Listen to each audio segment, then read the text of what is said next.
pneumonia itu berdasarkan tempat terjadinya infeksi tersebut. Jadi tempat di mana terjadi inkubasi. Ya. Kita bagi secara garis besar pneumonia komunitas dan pneumonia di rumah sakit nosokomial. Kenapa ini menjadi penting? Karena terjadi perbedaan pola kuman. Terjadi perbedaan pola kuman, terjadi perbedaan antibiotik. Karena kita kan tujuan pemberian antibiotik untuk membunuh kuman. Nah, jadi kuman itu berbeda karena apa? Karena pertama tempat inkubasinya, kemudian host dari orang tersebut. Apakah ada faktor-faktor risiko? Kemudian ketiga adalah faktor dari pemberian antibiotik dari kumannya sendiri. Ya, jadi ini ada komunitas. Nah, kita lihat kenapa dipakai 48 jam? Karena kuman-kuman yang paling sering itu adalah Streptococcus pneumoniae. Streptococcus pneumoniae itu masa inkubasinya antara 2 sampai 5 hari. Jadi waktu itu dipakai sebagai faktor patokan untuk masa inkubasi. Ya. Nah, kita lihat kalau terjadi di luar rumah sakit atau kita sebut komunitas itu 48 pneumonia terjadi di luar rumah sakit. Settingnya kalau di rumah sakit harus sudah lebih dari 48 jam. Nah, kalau ventilator lebih dari 48 jam setelah intubasi atau setelah memakai mechanical ventilation. Ada istilah ventilated hospital atau pneumonia, ya. Hospital atau pneumonia memerlukan ventilator. Kemudian ICU HAP kalau 48 jam sesudah masuk ICU, ya. Nah, dalam kenyataan di lapangan ini mungkin sangat berguna pada waktu zaman COVID ini. Nah, ada yang kita sebut dengan viral pneumonia, ada bakterial pneumonia, ya. Nah, kita lihat viral pneumonia itu lebih sering menyerang pada umur di bawah 5 tahun, umur di atas 65 tahun. Besok kita mungkin berbicara diskusi tentang ada yang kita sebut dengan respiratory syncytial virus dan ada vaksinnya. Mungkin bisa ikuti sesi yang minggu, ya. Kita lihat. Nah, bagaimana perjalanan penyakit secara klinis? Mungkin teman-teman dari residen pasien CAP jarang kan dengan flu, ya? Sering nggak? Jarang. Jadi salah satu membedakan klinis kalau pasien ada flu, kita berpikir jangan-jangan ini viral. Mungkin ada penelitian lain, studi lain mengatakan bahwa gejala viral pneumonia itu sering disertai juga dengan flu, selain itu diare. Ya, diare. Nah, kita lihat, jadi itu clinical profile. Leukosit biasanya leukopenia pada yang ini, tetapi kita harus ingat pada pasien pneumonia berat bisa menjadi leukopenia. Malah itu prognosis lebih jelek, ya, di bawah 4. Nah, kita lihat CRP.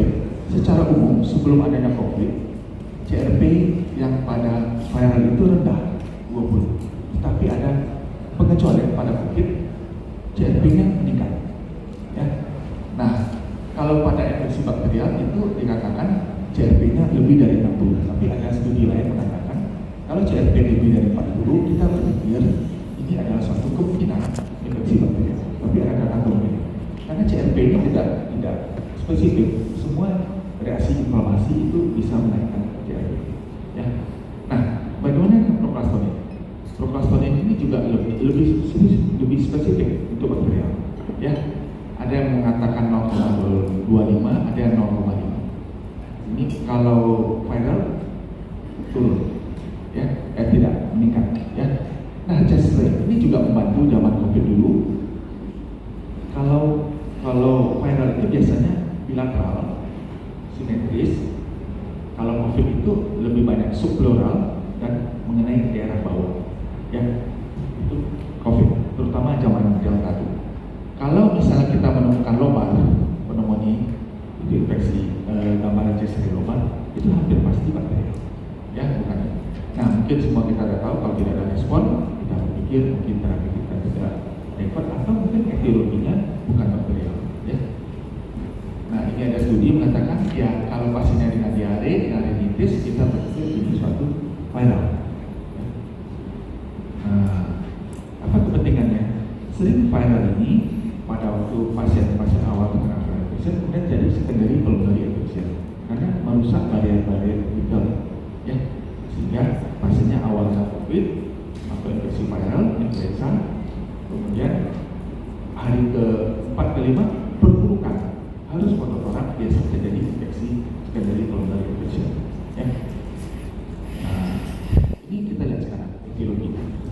secara umum etiologi dari CAP itu dikatakan di buku adalah kornya adalah gram positif. Tetapi kita di masa sedikit ada beberapa rumah sakit mendapatkan kumannya justru Klebsiella. Mungkin ya, karena kita rujukan. Jadi pasien sudah menggunakan antibiotik sebelumnya, sudah diobati di puskesmas, apalagi zaman BPJS ini diobati oleh teman-teman sejawat GP. Ya. Ini secara umum. Jadi kuman-kumannya kita lihat ini core organismenya adalah gram positif, dan kita lihat ada kuman-kuman atipikal. Karena itu dalam terapi CAP harus digabung antara antibiotik untuk infeksi bakterial dan atipikal.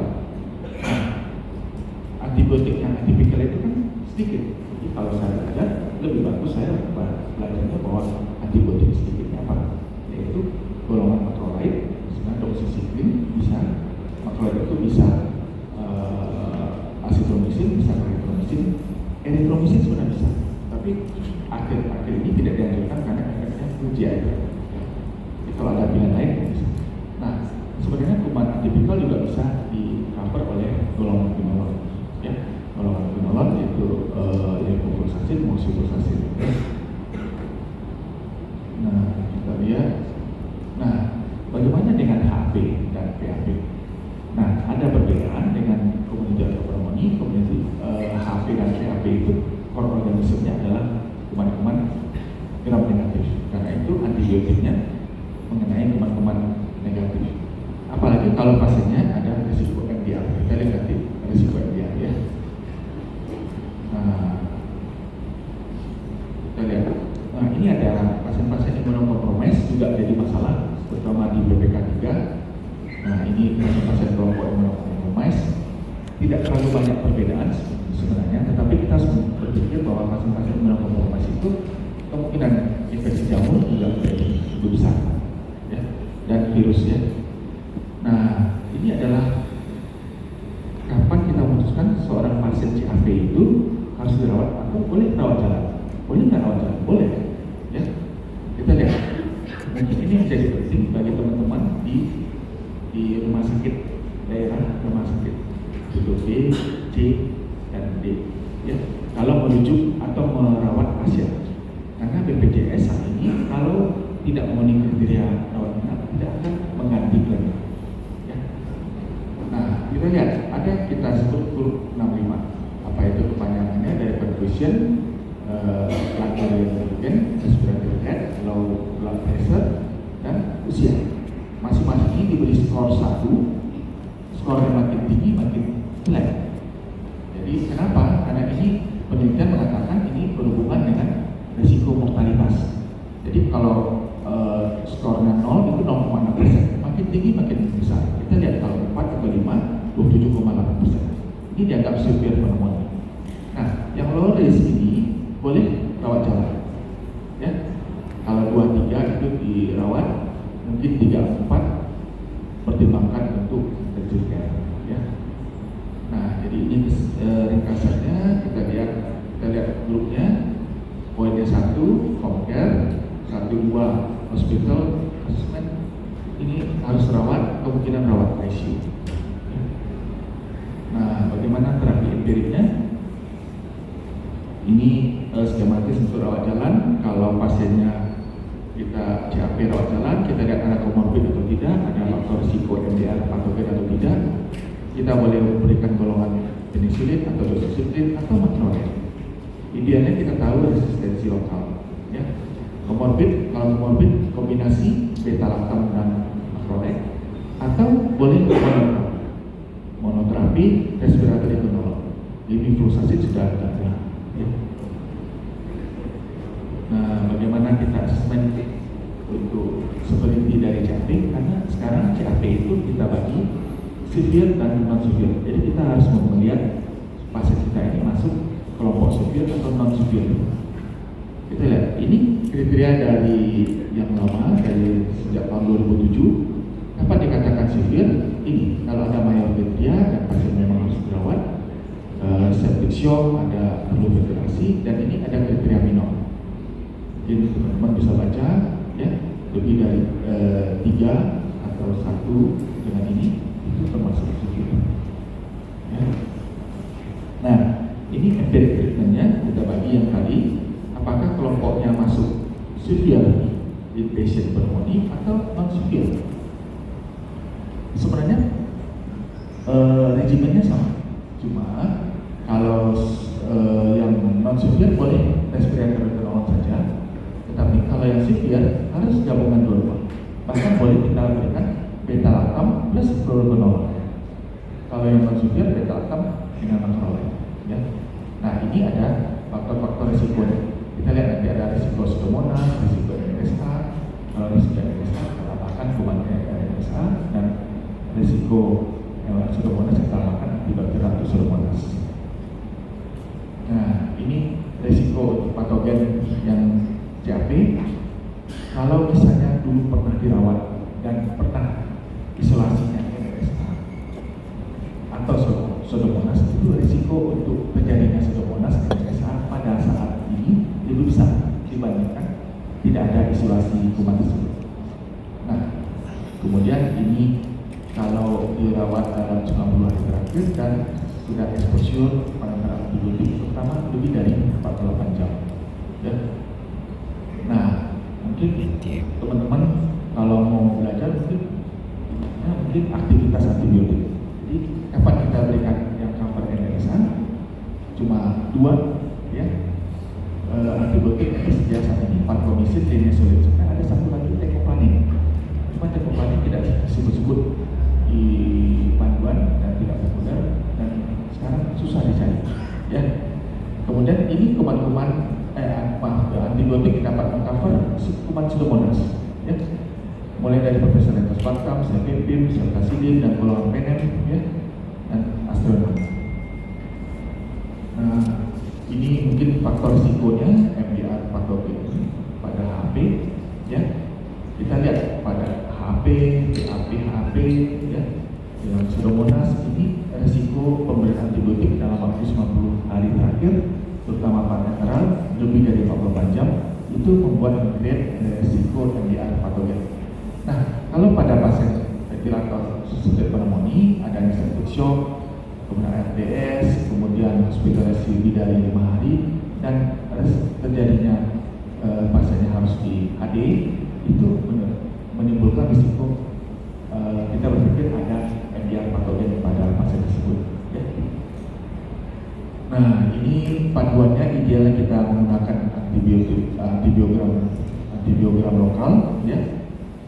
Nah, pasien-pasien PAP dan HP idealnya kita bisa mengcover kuman pseudomonas, gram negatif lain, dan Staphylococcus aureus.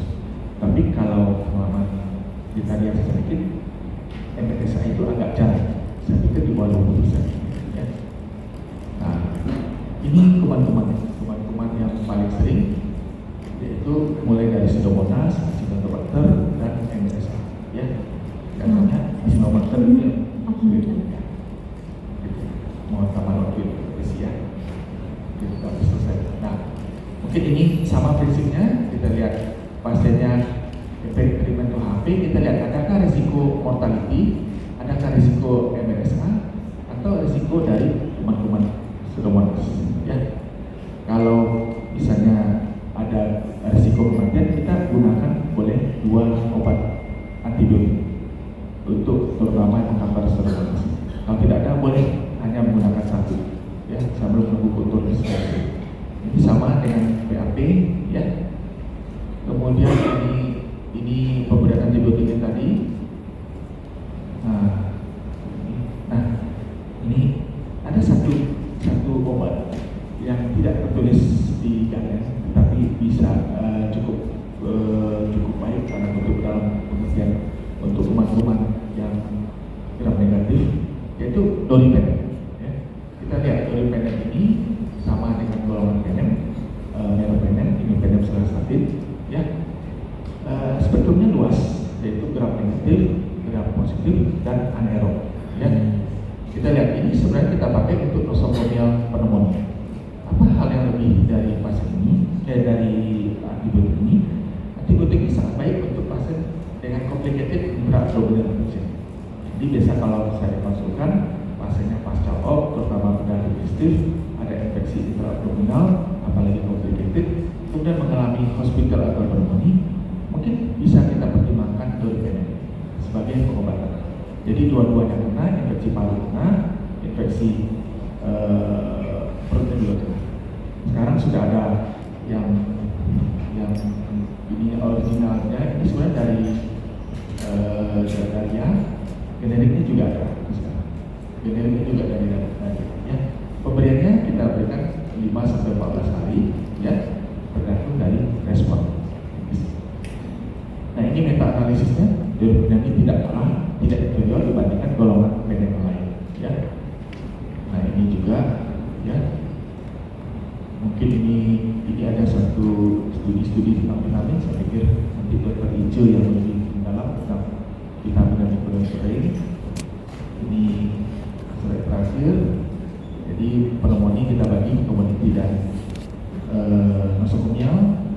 Sudah ada guideline-nya, kita ikuti saja karena itu berdasarkan bukti-bukti evidence base. Kemudian kita pertimbangkan comorbidity dan risiko MDR patogen, dan ada satu obat yang boleh kita pertimbangkan, terutama kalau ada infeksi complicated intraabdominal infection, yaitu doliprane, ya. Nah, ini mungkin semua pada sudah tahu, ada beberapa produk, ya, yang kita untuk di depan. Oke.